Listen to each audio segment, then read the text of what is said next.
Please open your Bibles again to the book of Revelation chapter 20. Ganda po ang ating topic ngayon. We'll be talking about sa mga end times or about sa ating prophecy. O ating theme for this month is about the prophetic month. And this morning, we'll be talking about isa sa mga pinakamaganda din po na part ng ating timeline, ng ating masasabi natin na future events na mangyayari na tayo po bilang mga mananampalataya ay kabahagi po doon. Okay? Isipin niyo po palagi na sa ating mga future events, kabahagi po tayo doon bilang mga mananampalataya, bilang mga tagasunod ng ating Panginoong Jesucristo. Dito po sa passage na binasa po natin kanina, basahin ko lang po sa inyo yung verse 1 up to verse 3. And it says, "Then I saw an angel coming down from heaven, having the key to the bottomless pit and a great chain in his hand. He laid hold of the dragon, that serpent of old, who is the devil and Satan, and bound him for 1,000 years. And he cast him into the bottomless pit and shut him and set a seal on him, so that he should deceive the nations no more, till the 1,000 years, tingnan niyo po yung sinabi dito, till the 1,000 years were finished, but after these things, he must be released for a little while." Tayo po manalangin muna. Aming dakilang Diyos na banal na sa langit, dalahin ko po na pagpalain niyo po kami sa mga oras na ito. Kayong patuloy naming dinadakila, kayong patuloy naming pinupuri, Panginoon. Nawa ang aming lahat ng gagawin, ang aming mapapakikinggan, Panginoon, ay magbigay kapurihan sa iyong pangalan. Nawa ang aming din pong mga pag-uusapan, especially ang iyong salita, Panginoon, ay maging totoo, maging excited po kami, Panginoon, sa mga darating na mga events na ito'y may katuparan, may katiyakan, dahil ito po'y lahat ay sinabi niyo, Panginoon, mula sa iyong salita. Maraming salamat na muli. Itong among samot dalangin sa pangalan ni Jesus. Amen. Kahapon ay mayroon naman pong ginawang rally diyan sa ating Quirino Grandstand. Ibig sabihin, makikita natin na nag-cause na lang po siya ng traffic. Di ba? Pero if we will see or look around us today, ano nga ba nakikita po natin? Di ba? Una, meron pong mga wars. Di ba? Not only dito siguro sa atin locally but internationally, meron pong mga gera na nangyayari. Sabi nga po ng mga balita, because of Trump, ay maraming pong mga wars na napatigil. Mga 7 to 8 wars ang napatigil niya. Including po yung nangyayari sa Israel sa mga Hamas. Not only wars, but also corruption. Di ba? Corruption. Pag sinabing corruption, ngayon lang napaka-tindi po ng inaayos ng ating gobyerno, hoping na talagang yung ating corruption ay di man natin masabi na mawala, pero sana mabawasan. Di ba? Mabawasan. Hindi lamang po wars, hindi lamang po corruption, ano pa? Injustice. Di ba? Injustice.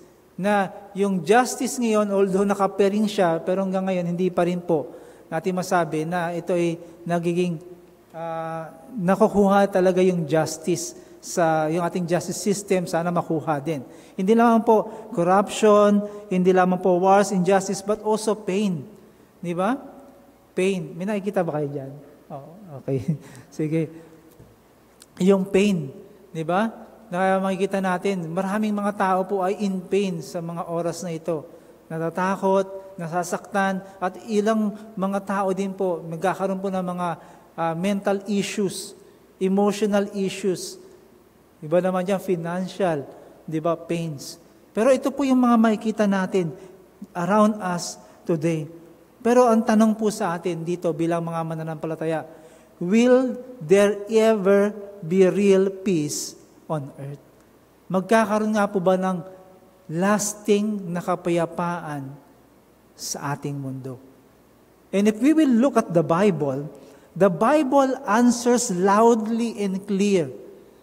And His answer, or the answer of the Word of God is yes. There will be peace. when the Prince of Peace, and that is the Lord Jesus Christ, returns to establish His kingdom forever. Alam niyo po ba, mga kaibigan, mga kapatid, one of the most fascinating and most filled prophecies in all of the scriptures is the promise of the millennial kingdom. Tingnan po, the promise of the millennial kingdom, the 1,000-year reign of Christ upon the earth. Kung nabasa po natin kanina sa passage natin in Revelation chapter 20 verse 3, there will be a 1,000-year reign of Christ. Di ba? This is the glorious period is called the millennium. The 1,000-year reign of Christ.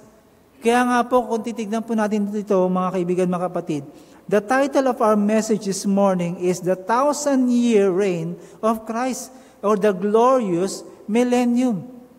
Di ba? The glorious millennium. And as believers and followers of the Lord Jesus Christ, let us understand and rejoice. Mag-rejoice po tayo dito that the millennium is the glorious future reign of Christ here on this earth. Ngayon, ano nga po ba yung millennium? Diba? Kasi when we talk about future events, future things that will happen, ano nga po ba yung millennium? Millennium, if we will look at the meaning of this, comes from two Latin words. Yung word na mille means 1,000 and annus means year. So millennium literally means 1,000 years. Kaya nga po in the book of Revelation, this refers to the 1,000-year of Christ after the second coming of the Lord Jesus Christ. Kaya itong millennium po, very significant po ito, na kung titignan natin, this 1,000-year reign is going to be ruled by none other than our Lord and Savior, Jesus Christ. And if we will look at our timeline, kung nandiyan po sa ating timeline, gusto ko sana makita natin, we are here. Di ba? Ayan, nandito po tayo ngayon sa church age. At ang inahantay po natin yung rapture. Hindi po natin inaantay yung tribulation. Ang inahantay po natin yung rapture. Then after po ng rapture, there will be 7 years na tribulation. Itong 7 years na tribulation na sinasabi po dito, ay mangyayari lang if rapture had happened. At ito po ay mangyayari right after the believers will be raptured. Diba? And it will last for how many years? 7 years. Diba? And after po nyo, magkakaroon ng second coming, and then after nun is the millennium o millennial kingdom. Kung titignan po natin yung next na slide, yan makikita natin, na yung 7 years ay divided siya sa dalawa. 3.5 tsaka 3.5. Diba? Kung makikita natin dyan, itong 3.5, makikita natin na parang may konting kapayapaan na ipapakita, ipapalasab sa mga tao, but after po nyon, ipapakita ni Antichrist kung sino talaga siya. And Satan will rule the world at that time. Pero isa pong napakagandang balita, ang promise ng Panginoon, He will come again. And after He come again, magkakaroon ng Battle of Armageddon, di ba? Because the nations will fight against the Lord Jesus Christ. Kung naalala niyo po yung isang preaching natin dito, that the Lord Jesus Christ will ride in a white horse coming down from heaven. And all His saints are riding also in a white horse, dressed in white, fine linen. Di ba? And after po nyo, magkakaroon ng millennial kingdom. And we will focus on that, the millennial kingdom. Kasi dito makikita natin, in the Battle of Armageddon, Jesus returns visibly and powerfully to defeat the Antichrist and his army. Kaya nga, during the millennial kingdom, kung makikita pa natin sa ating chart, Satan is bound. Ibig sabihin, he will be in prison, in the abyss, the bottomless pit for 1,000 years. Kaya this morning, with our theme about the glorious millennium or the 1,000-year reign of Christ, we will look at 4 key aspects of the coming millennial kingdom. Ano yung mga yon? The promise, the peace, the participants, and the purpose. And from the passage that we have read, ito po yung, we will dig deep on this, yung 4 aspects of the coming millennial kingdom. Sabi natin, Pastor, matagal pa naman yan. Di ba? Lagi po natin sinasabi, anytime the Lord Jesus Christ could come, anytime the Lord Jesus Christ would execute yung tinatawag po natin na rapture, and the tribulation will happen. Kaya nga po, ang panalangin po natin, we are all ready. Na pagbabalik ng ating Panginoon, or when we will be raptured, lahat po tayo ma-rapture, and no one will be left behind. Kaya, tignan po natin yung 4 aspects na to. And the first aspect na makikita po natin dito is the promise of the millennium. Pag sinabi pong promise, God will keep His word. God will keep His word. Please open your Bibles in the book of Isaiah, chapter 9, verse 6 to 7. Diba? Sabi po doon, Isaiah chapter 9, verse 6 to 7. This is the prophecy about the birth of the Lord Jesus Christ. In Isaiah chapter 9, verse 6 to 7, it says, "For unto us a child is born, for unto us a son is given."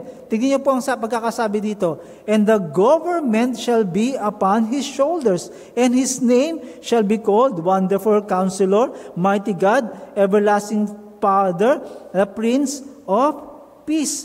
At sabi rin po sa verse 7, "Of the increase of his government and of peace, there will be no end." Sabi niya po, "On the throne of David, over his kingdom, to establish it and to uphold it." Alam niyo po ba na from this passage, binanggit din po yan sa book of Luke. Luke chapter 1, verse 31 to 32, o 33. Ang sabi po dito, kahit yung verse 33 na lang po basahin natin dito, sabi po dito, "And he will reign over the house of Jacob forever, and of his kingdom there will be no end." From Isaiah and from the book of Luke, tingnan niyo po, it was prophesied, it was told to us that the Son that will be born, and that is the Lord Jesus Christ, He will reign in the throne of David and also in the house of Jacob. Dito makikita natin, from the very beginning, God promised that His Messiah or the Messiah would reign on the throne of David forever. At kailan po mangyayari yun? Yun po ay mangyayari during the millennial kingdom. Kaya nga po, this promise is not symbolic. This is not a symbolic promise, but a literal promise. From the Old Testament in the book of Isaiah, and from the angel that told Mary that her son, the Lord Jesus Christ, would reign over the house of Jacob. Hindi lamang po the angel told to Mary, but also the prophets foretold that the government will rest upon his shoulder. The government will rest upon his shoulder. Tingnan niyo po during the millennial kingdom, the Lord Jesus Christ will reign from Jerusalem. In Zechariah chapter 14, verse 9, His kingdom will be marked by righteousness and peace. The knowledge of the Lord will fill the earth at that time. At tignan niyo po mga kaibigan, mga kapatid, this is the promise of the Lord, or the Word of God, or God, from the very beginning. It was prophesied by the prophets. It was told by the Word of God. It was told to Mary when the Lord Jesus Christ will be born. And ngayon po, ano to para sa atin? Yung katotohanan na makikita po natin dito is every word that God has spoken will be fulfilled. Every promise that the Lord will do, it will be fulfilled. Not one word will fail. If it is a promise that the millennial kingdom will really happen, it will happen. That is the promise of the Lord Jesus Christ. Meron nga pong isang little boy o isang bata, nakausap niya yung kanyang tatay. Ang sabi sa kanilang usapan, sabi po ng anak, "Daddy, is it really true that the Lord Jesus Christ will come back and fix everything wrong in the world?" At sinagot siya ng kanyang ama. At ang sabi niya po doon, "Yes, son, when Jesus returns, He will make the world the way it was meant to be." Gagawin ng Panginoon yung mundo kung ano po yung desired ng Diyos sa mundo na meron po tayo. And that's what millennium means. God will keep His word. And if God has kept His promises before, we can be sure He will keep this one too. That the millennial kingdom will happen. And that is the promise. That's the first aspect of the millennial kingdom that we'll be talking about. And the second aspect, let's look at the second key aspects of the coming millennial kingdom. We have looked at the promise that the millennial kingdom will happen. Now, let's look at the peace. The peace of the millennium. That Christ will reign in righteousness. Christ will reign in righteousness. Buksan niyo po yung mga Bibles niyo. Sa book of Isaiah chapter 11 verse 6 to 9. Tingnan niyo po. Itong mga passage na ito. Sabi po sa Isaiah chapter 11 verse 6 to 9, sabi po ng verse, kahit yung verse 6 na lang po babasahin ko sa inyo. "The wolf also shall dwell with the lamb. The leopard shall lie down with the young goat. The calf and the young lion and the fatling together, and a little child shall lead them." Diba? In Revelation chapter 20 verse 1 to 3, makikita po natin dito, sinabi po dyan, that Satan will be bound for 1,000 years. If we will look at again yung ating pong timeline, yung ating picture ng timeline, makikita niyo po dun sa pinakailalim, after ng tribulation period, magkakaroon po ng Battle of Armageddon. After the Battle of Armageddon, there will be the millennium o the millennial kingdom. At diyan makikita natin, Satan will be bound for 1,000 years. Sabi nga, napakatagal, ano? Satan will be bound 1,000 years. 1,000 years na wala pong deception, 1,000 years na wala pong temptation. Please bear note of that. Take note of that. The Lord will bound Satan for 1,000 years in the bottomless pit. Some would call it an abyss. He will be imprisoned there. Walang deception sa mundo for 1,000 years. Walang temptation sa mundo for 1,000 years. Can you imagine that? A world without lies, a world without fear, a world where peace reigns from the throne of Jesus Christ. Alam niyo po ba that even nature itself will be transformed? Talaga po magkakaroon po ng kapayapaan at that time. A 1,000-year reign of Christ, there will be peace. There will be kapayapaan. And even nature itself will be transformed. Sa binasa po natin kanina sa Isaiah chapter 11, sabi po doon, "The wolf shall dwell with the lamb." Isipin niyo po, sabi dito, even the wolf will dwell with the lamb. Hindi po pwedeng mangyari yun. Kasi isang wolf, pag nakakita ng lamb, he will devour that lamb. Pero sabi po ng passage natin, "The leopard shall lie down with the young goat." Sabi mo, a leopard lie down with a young goat. Diba sa panahon natin ngayon, kinain na ng leopard yung goat. Pero in the time of the millennial kingdom, there will be peace. Even the animals ay magkakaroon ng kapayapaan. Sabi pa dito, "The calf and the young lion and the fatling together." Isipin niyo po yun. Isang batang sabi natin na bata pa na hayop, pero kasama niya isang lion. Kung makikita natin sa picture dyan, di ba? The wolf, the lion, the lamb, yung cobra, yung magkakasama at merong bata. Kasi sabi po ng verse, and a little child shall lead them. Walang away. Di ba? Even the nature itself will be transformed. Hindi lamang po yun.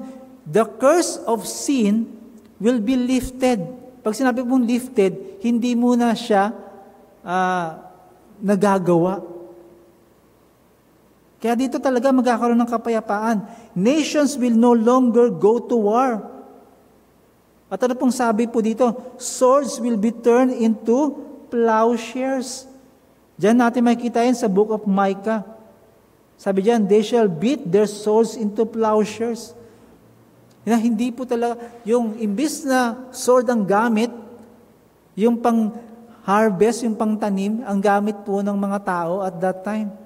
Kaya dito makikita natin, not only there will be peace among the nations, but also to the animals and to all the people at that time. And this peace that the world has longed for is not a man-made peace. Di ba?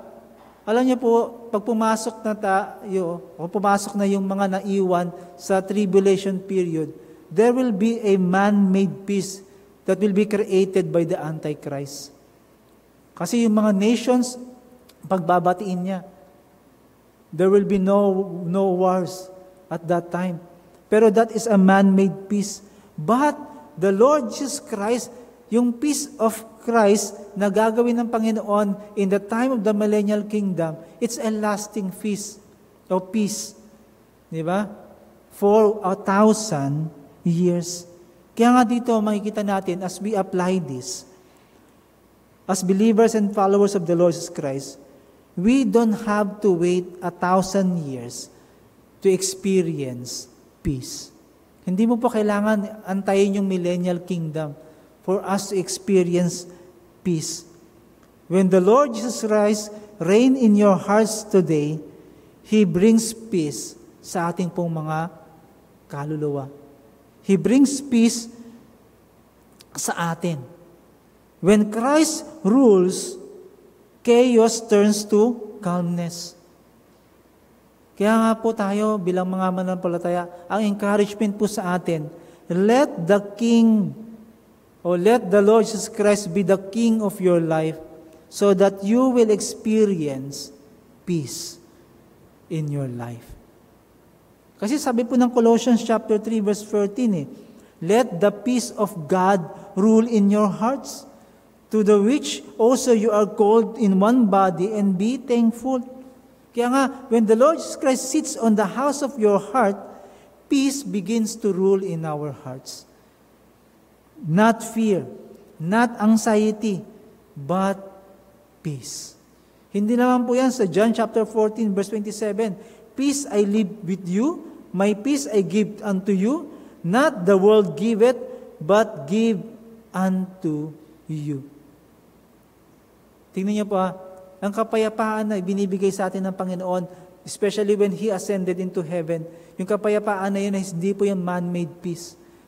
Kapayapaan na binigay sa atin ng Panginoong Hesukristo. At yung isa pang verse na makikita natin dito, sa Romans chapter 5 verse 1, sabihan, therefore, being justified by faith, we have peace with God through our Lord Jesus Christ. Kaya nga po, before the millennium brings global peace, napaka-importante po sa atin bilang mga mananampalataya o sa atin bilang mga tao, yung kaligtasan. Kasi yung kaligtasan, yun ang magbibigay sa atin ng personal peace. O peace with the Lord Jesus Christ.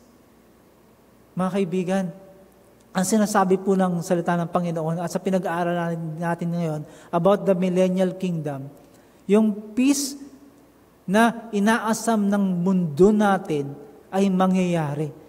At yun ay ibibigay ng Panginoong Hesukristo. Pero sa atin po bilang mga mananampalataya, hindi na natin kailangan intayin yung millennial kingdom para ma-experience yung kapayapaan na yon. Dahil ngayon din, kung ikaw ay merong relasyon kay Jesucristo bilang yung Diyos at tagapagligtas, I believe you have experienced yung kapayapaan na yon. Kasi binigay na yun ng Panginoon when you accepted Him as your Lord and personal Savior. Kaya nga sabi po ng Romans chapter 5 verse 1, sabi niya, being justified by faith, we have peace with God through our Lord Jesus Christ. Kasi noon, tayo po ay walang kapayapaan. Tayo po ay kaaway ng Panginoon. Pero when we accepted Him as our Lord and personal Savior, yung kapayapaan na yon ay inapis ng Panginoon, binigay po sa atin bilang mga nananampalataya. Tignan po natin, we have seen yung promise that the millennial kingdom will happen. Binigay din po sa atin yung pangalawang aspect na magkakaroon ng kapayapaan and we will experience peace in the millennial kingdom. And also today, bilang mga mananampalataya, sabi po dito, let's look at the third key aspect of the coming millennial kingdom. Ang tanong po dyan, sino nga ba yung mga makakasama, makakapasok sa millennial kingdom? Diba? Sino po ba yun, mga yon? Have you ever thought kung sino po yung makakapasok doon? Di ba? Sino po yung mga participants of the millennial kingdom? Dito makikita natin, sabi po dyan, the redeemed will reign with Christ. Tignan niyo po, open your Bibles in the book of Revelation chapter 20 again. Ano pong sabi ng verse 4 dyan? Sabi po ng verse 4, and I saw thrones, and they sat on them, and judgments was committed to them. Alam niyo kung babasahin po natin itong verse na ito at we will stop there, parang sasabihin natin yung judgment ay binigay sa mga unbeliever. Di ba? Pero kung babasahin po natin ito ng tuloy-tuloy, sabi po ng verse 4, then I saw the souls of those who have been beheaded for their witness to Jesus. Saan po mangyayari yan? Mangyayari yan in the time of the tribulation period. For those who have not accept the mark of the beast, sabi po dyan, they will be beheaded. Sila po ay mamamatay.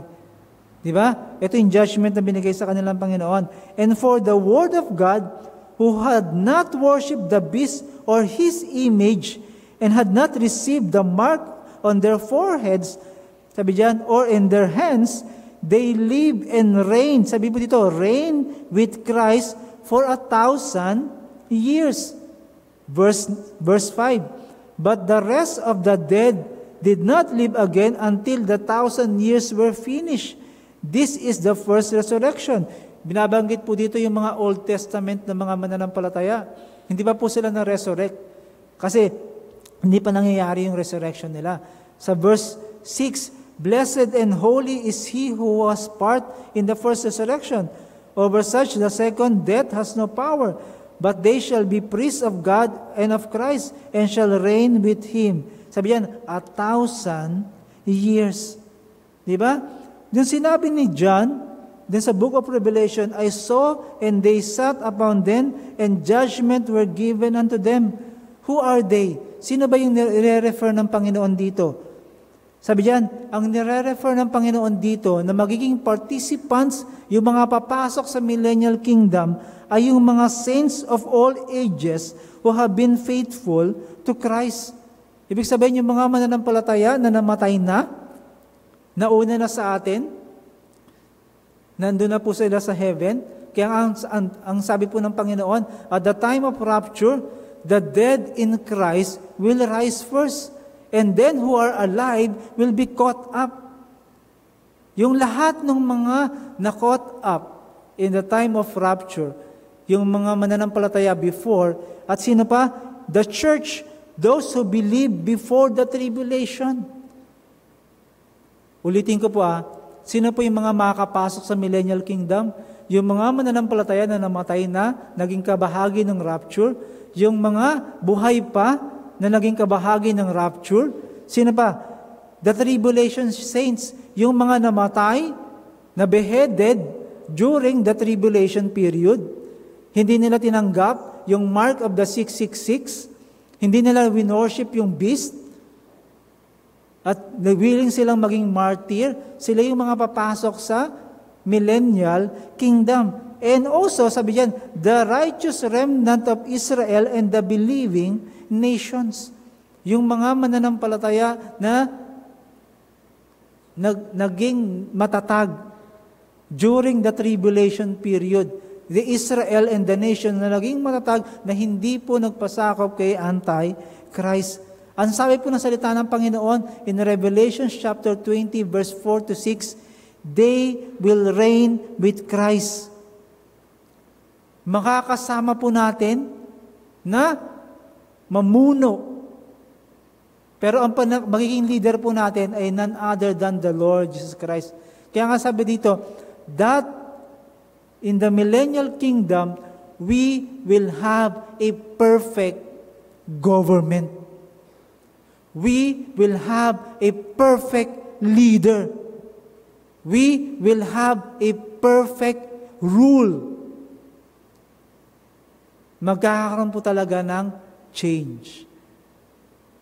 Kaya kasi pag sinabing magkakaroon ng pagbabago, anong pagbabago ba yung hinahanap natin? Pero dito, in the time of the millennial kingdom, we will reign with Christ. Sino yung mga yon? Tayo po yon. Kung ikaw po isang mananampalataya na tumanggap kay Kristo, nakasama ka during the rapture, papasok po tayo sa millennial kingdom with our glorified body and we will reign with Christ. Napakaganda po, no? Kasama tayong mamumuno. Nakasama ang ating Panginoong Hesukristo. Alam niyo po ba, na ang ating maging pamumuno at that time that we will reign with Christ, not as tyrants, but as servants in His righteous kingdom. Kaya nga po ang encouragement po sa atin, kung babasahin po natin yung Luke chapter 19 verse 17, Jesus made it clear in this parable of the minas when He said, "Well done, thou good and faithful servant." Diba? Yun sa book of Matthew. Pero dito sa book of Luke, sabi niyan, "Well done, thou good servant, because you have been faithful in a very little, have thou authority over 10 cities." Tignan niyo po, no? Beloved, mga kapatid sa Panginoon, this shows us the way we serve now matters eternally. Every act of obedience, every unseen service, every moment of faithfulness, even when no one notices, is a training ground for your role in Christ's future kingdom. Yung pagmumuno natin in the time of the millennial kingdom ay nakabase po yan kung tayo ay gaano naging tapat sa Panginoon. Kasi makikita niyo po dito sa parable, yung faithful and good servant, ano pong binigay sa kanya? 10 cities. Pero yung hindi naging faithful sa kanya, anong binigay sa kanya? Wala. Walang binigay sa kanya, bagkus siya ay pinarusahan ng Panginoon. Kaya nga mga kaibigan, mga kapatid, kung paano po tayo mamumuno at the time of the millennial kingdom, at kung ilan yung ating pamumunuan in the time of the millennial kingdom, ay nakabase kung gaano po tayo katapat sa ating paglilingkod sa Panginoon sa ngayon. Hindi po pagdating ng millennial kingdom. Kaya nga po ang encouragement sa atin, let's remain faithful in our small responsibilities now. Why? Because you're proving trustworthy for greater responsibilities later. When you love faithfully, serve quietly, and endure patiently, you're showing our King of Kings that He can trust you to reign with Him. Again, ulitin ko po ito mga kaibigan, mga kapatid. Ang ating pamumuno at kung gaano kalaki yung pamumunuan natin ay nakabase kung paano po tayo naging tapat, naglingkod sa ating Panginoon ngayon. Hindi po pag nandun na tayo sa millennial kingdom. Hindi ba nakakalungkot kung pagdating sa millennial kingdom, bibigyan ka ng pamumunuan ng Panginoon, tapos wala ka palang pamumunuan? Kasi, maaaring kung gaano ka naging matapat ngayon, baka pagdating sa millennial kingdom, ang pamumunuan mo ay isang city. Kung hindi mo naramdaman maging mayor, baka maging mayor ka at that time. Kung hindi mo na maramdaman naging counselor ka, baka maging counselor ka at that time. O maging presidente ka ng isang nation. O maging isang governor ka ng isang city. Pero malaking bagay na rin kung maging leader ka ng isang barangay. Tama ba yun? Di ba? Kung maging leader ka ng isang barangay. O mamaya isang pamilya. O kung ang pag-reign natin, we don't know. Yun lang po yung mga speculation. Pero dito makikita natin sa sinabi ng Panginoon, yung faithful and good servant ng Panginoon. In the parable of the minas, were given 10 cities to rule. Kaya, kung paano po tayo mamumuno at kung gaano kalaki ang pamumunuan natin in the millennial kingdom ay nakabase kung gaano tayo naging tapat sa Panginoon sa ngayon. Mga kaibigan, mga kapatid, that's how God works. The millennium will be the time when He rewards those who were faithful with eternal promotion to reign with Christ in glory. Doon po natin makikita yung promotion. Bakit hanggang ngayon di pa ako napopromote dito? Baka doon sa millennial kingdom. You are the highest. Ikaw yung CEO. Ikaw yung president. We don't know. Ganun po magiging katayuan natin during the millennial kingdom. Tayo po yung mga participants. Tayo din po yung magiging ruler. We will reign with Christ. Diba? Kaya nga, ang challenge po sa atin, don't grow weary in doing good, because in due time, you will reap. Diba? Darating yung panahon, you will reap what you sow. Kaya kung hindi ka naging matapat ngayon, paano ka bibigyan ng responsibility ng Panginoon during the millennial kingdom? Maaring wala. O maaring meron din. Diba? Kaya sabi po ng Matthew chapter 25 verse 23, "Well done, my good and faithful servant. Enter thou into the joy of thy Lord." Kaya nga, live faithfully now because the kingdom is coming. And your service today is the preparation of your role tomorrow.